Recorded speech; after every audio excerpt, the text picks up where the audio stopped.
গতকালকে আমাদের border guard বাহিনী বিজিবিকে আমরা নির্দেশ দিয়েছি যাতে বর্ডারগুলোতে তারা একটু অ্যালার্ট থাকে। নির্বাচন উপলক্ষে যে সমস্ত প্রাক নির্বাচনের সময়ে আর কি লাইসেন্সকৃত আগ্নেয়াস্ত্র জমাত প্রদান করতে বলা হয়েছিল জনসাধারণকে, সেই অস্ত্রগুলো এখনও ফেরত প্রদান করা হয়নি। সেই বিষয়ে আমরা একটা চিঠি দিয়েছি মন্ত্রণালয় থেকে, এবং সেগুলো যাতে যথাশীঘ্র ফেরত প্রদান করে সেজন্য আমরা পরামর্শ দিয়েছি এবং লিখিত আকারে মন্ত্রণালয় থেকে চিঠি যাবে। সেখানে কয়েকটি ক্যাটাগরি আছে। যে সমস্ত লাইসেন্সগুলো 2009 সালের 6 জানুয়ারির আগে ইস্যু করা হয়েছিল সেগুলো ফেরত দেবে। যে সমস্ত লাইসেন্সগুলো 2024-এর 5 আগস্টের পরে ইস্যু করা হয়েছে সেই সমস্ত লাইসেন্সে অন্তর্ভুক্ত অস্ত্রগুলো ফেরত দিতে হবে। 2009 সালের 6 জানুয়ারি থেকে 2024 সালের 5 আগস্ট পর্যন্ত এই সময়ের ভিতরে রাজনৈতিক বিবেচনায় এবং নীতিমালা বহির্ভূতভাবে যে সমস্ত লাইসেন্স ইস্যু করা হয়েছিল সেগুলো যাচাই বাছাই করার জন্য আমরা একটা জেলা পর্যায়ে কমিটি করে দিয়েছিলাম ইতিপূর্বে। সেই কমিটির বিবেচনায় যেগুলো নীতিমালা বহির্ভূত এবং রাজনৈতিক বিবেচনায় দেওয়া হয়েছে বলে প্রতীয়মান হয়েছে তাদের কাছে সেগুলো বাদে বাকি লাইসেন্সের অন্তর্ভুক্ত অস্ত্রগুলো ফেরত দেবে। আর আরেকটা বিষয়ে আমরা বলেছি যে ইন্টারিম গভর্নমেন্টের সময় যে লাইসেন্সভুক্ত অস্ত্র জমা দেওয়ার জন্য একটা চিঠি দেয়া হয়েছিল মাঠ পর্যায়ে, তাতে দেখা গেছে 10,000-এর মতো লাইসেন্সভুক্ত আগ্নেয়াস্ত্র, লাইসেন্সকৃত আগ্নেয়াস্ত্র জমা প্রদান করা হয়নি। সেগুলোর বিষয়ে এই অস্ত্রগুলো উদ্ধারের জন্য এবং উদ্ধার করে সেগুলো বাজেয়াপ্ত করার জন্য মামলা করার জন্য আমরা আবার তাদেরকে অনুরোধ করেছি এবং এই বিষয়ে কি গৃহীত ব্যবস্থা হয়েছে আইনানুগভাবে কতটুকু আমরা অগ্রগতি অর্জন করেছি বা যেগুলো এখনও পর্যন্ত উদ্ধার করা হয় নাই, বাজেয়াপ্ত করা হয় নাই, সেই বিষয়ে তাদেরকে তৎপর হওয়ার জন্য অনুরোধ করেছি। এগুলো ছিল আগ্নেয়াস্ত্র এবং লাইসেন্স সম্পর্কিত। রাজনৈতিক বিবেচনায় বা হয়রানিমূলক উদ্দেশ্য প্রণোদিত বোমা গায়েবে মামলা যে সমস্ত দায়ের করা হয়েছিল আওয়ামী ফ্যাসিবাদী সময়ে, সেই মামলাগুলোর বিষয়ে আমরা আবার একটা পত্র দিয়েছিলাম আমরা দায়িত্ব গ্রহণের পরে। ইন্টারিম গভর্নমেন্টের সময় কিছু মামলা প্রত্যাহার করা হয়েছে, কিন্তু সেখানে কিছু কিছু মামলা, কিছু শ্রেণীর মামলা অন্তর্ভুক্ত করা হয়নি, যেমন হত্যা মামলা, অস্ত্র মামলা, নারী নির্যাতন, মাদক পাচার, মানব পাচার, এই সমস্ত কিছু মামলা এর আওতাভুক্ত করা ছিল না তখন। আমরা পলিটিক্যাল গভর্নমেন্ট দায়িত্ব নেওয়ার পরে আমরা বিবেচনা করেছি যে আমাদের বিরুদ্ধেও অনেক অস্ত্র মামলা, হত্যা মামলা দেওয়া হয়েছে। এমনকি দেশনেত্রী বেগম খালেদা জিয়ার বিরুদ্ধেও হত্যা মামলা ছিল, অন্তত আমার জানা মতে 2-3টা, যাত্রাবাড়ি, কুমিল্লা সহ বিভিন্ন জায়গায় 14 গ্রামের মামলা সহ আমার বিরুদ্ধে একই মামলাগুলো ছিল। অস্ত্র মামলাও ছিল। আমাদের অনেক নেতাদের বিরুদ্ধে মাদক মামলা দেয়া হয়েছিল, নারী নির্যাতন সহ যে কোনোভাবে যাতে আটক রাখা যায় সেই মামলাগুলো দেওয়া হয়েছিল। সেই জেলা পর্যায়ে যে কমিটিটা আমরা করে দিয়েছিলাম, হেডেড বাই জেলা ম্যাজিস্ট্রেট, এডিএম, এসপি, পিপি এবং আরও একজন প্রতিনিধি আছে, তারা এই কমিটি প্রজ্ঞাপন দিয়ে জনসাধারণের কাছে জানিয়েছে যে রাজনৈতিক উদ্দেশ্য প্রণোদিত এবং এই সমস্ত বোমা মামলা, মিথ্যা মামলাগুলো যদি কারো বিরুদ্ধে হয়ে থাকে তারা যথাযথ একটা ফর্ম আছে, এই ফর্মের মধ্যে আবেদন করবে উইথ আইদার চার্জশিট, এফআইআর এবং এজাহার সহ। চার্জশিট হয়ে থাকলে চার্জশিট সহ, কোন আদালত মামলা ইত্যাদি তথ্য উল্লেখ করে তারা সেটা যাচাই বাছাই করে যদি সত্যিকারভাবে সেই শ্রেণীভুক্ত মামলা হয়ে থাকে তখন সেগুলো প্রত্যাহারের জন্য সুপারিশ করবেন। এগুলো প্রথমে স্বরাষ্ট্র মন্ত্রণালয়ে আসবে। আমরা এর উপরে কোনো আইনি ব্যবস্থা তাৎক্ষণিকভাবে নেব না, আমরা এটা আইন মন্ত্রণালয়ে পাঠাবো। ওখানে আইনমন্ত্রীর সভাপতিত্বে একটা কমিটি আছে, তারা ভেটিং করে যদি সঠিক পায় যে সমস্ত মামলা প্রত্যাহারের জন্য উপযুক্ত মনে করবেন তারা স্বরাষ্ট্র মন্ত্রণালয়ে পাঠালে আমরা সিআরপিসি 494 অনুসারে সেগুলো প্রত্যাহারের ব্যবস্থা নেব। এই হচ্ছে দ্বিতীয় বিষয়। আর তৃতীয় আরেকটা বিষয় আছে খুব গুরুত্বপূর্ণ। 5 আগস্টের পরে বৈষম্য বিরোধী আন্দোলনের সাথে সংশ্লিষ্ট বেশ কিছু মামলা হয়েছে, যেগুলো গণহত্যার মামলা এবং আওয়ামী ফ্যাসিবাদী বিভিন্ন মানবতা বিরোধী অপরাধের মামলা। এখানে আমরা তাদের কাছে তালিকা চেয়েছি জেলা পর্যায়ে, যে জেলাওয়ারি কতগুলো মামলা সেরকম দাখিল হয়েছে। এগুলো রিমোট ডিস্ট্রিক্টগুলোতে হয়তো কম, কিন্তু মহানগরগুলোতে সংখ্যা একটু বেশি। তাতে আমরা যাচাই বাছাই করে দেখব, যাতে আপনারা সবাই জানেন অনেক মামলার মধ্যে হাজার হাজার লোককে আসামি করা হয়েছে। সেগুলো আমরা যাচাই বাছাই করে দেখব সত্যিকার অর্থে প্রকৃত আসামি কারা, সেটা আইইউ তদন্ত কর্মকর্তাগণ এটা তদন্ত করে দেখবেন, এবং যাতে স্বল্প সময়ের ভিতরে সেটা ডিসপোজ অফ করতে পারে তদন্ত, সেটা দেখবেন।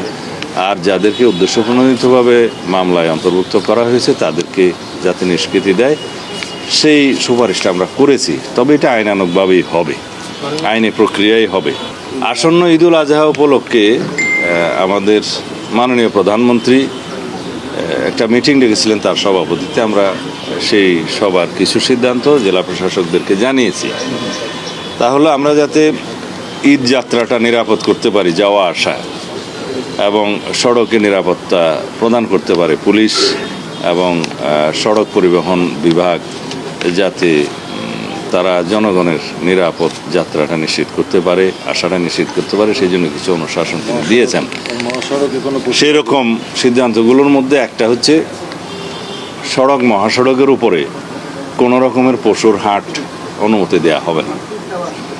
রেল লাইনের অতি সন্নিকটে কোনো পশুর হাট অনুমতি দেওয়া হবে না। আর যে সমস্ত হাটবাজারে, বড় বড় হাটবাজারে অনেক সময় দেখা যায় যে বিভিন্ন জালিয়াতি হচ্ছে, সেগুলো বডি ক্যামেরা নিয়ে পুলিশ পাহারা দিবে, এবং অনেক জায়গায় জাল নোটের কিছু কারবার দেখা গেছে অতীতের অভিজ্ঞতায়। সেখানে জাল নোট ভেরিফিকেশনের জন্য পুলিশের পক্ষ থেকে কিছু মেশিন সরবরাহ করা হবে। ব্যাংকগুলো সেই ব্যাপারে কাছাকাছি যেগুলো আছে তৎপর থাকবে, এবং যাতে ডিসিপ্লিন রক্ষা করা যায় সেই জন্য আরও কিছু আমরা ব্যবস্থা নিয়েছি। আর আমরা 7 দিন আগে, ঈদুল আজহার 7 দিন আগে পুলিশ হেডকোয়ার্টারে একটা monitoring cell, central monitoring cell আমরা স্থাপন করব। সারা দেশের সাথে যোগাযোগ থাকবে, মহাসড়কগুলোকে যেখানে যেখানে ক্যামেরা আছে ক্যামেরা দিয়ে মনিটর করা হবে, আর যেখানে যেখানে নাই সেখানে আমরা যথোপযুক্ত ব্যবস্থা করব, যাতে অতীতের অভিজ্ঞতা থেকে আমরা যা শিক্ষা নিয়েছি সেগুলো অ্যাপ্লাই করে যাতে আমরা একটা নজির স্থাপন করতে পারি, যে নিরাপদে আমাদের এই ঈদ যাত্রাটা এবং আশাটা নিশ্চিত করতে পারি। সেই জন্য হ্যাঁ একটা শেষ করি। যে সমস্ত জেলায় নৌ পরিবহনের মাধ্যমে ফেরিঘাট আছে আর কি, যাতায়াতের ফেরিঘাটগুলোতে নিরাপদ যাতে যাত্রীরা বাস থেকে নেমে উঠে এবং নামার সময় যাতে আবার নেমে যায়, এটা নিশ্চিত করার জন্য জেলা প্রশাসন, পুলিশ এবং নৌ পরিবহন ডিপার্টমেন্ট সেটা সচেষ্ট থাকবে। সাইনবোর্ড টানিয়ে দিবে, মাইকিং করবে, জনগণকে অনুরোধ জানাবে, সচেতনতা সৃষ্টি করবে যাতে নৌ দুর্ঘটনাটা এবং ফেরির দুর্ঘটনাটা না হয়। এই জাতীয় আরও অনেক সিদ্ধান্ত নেওয়া হয়েছে, আমরা জানিয়েছি।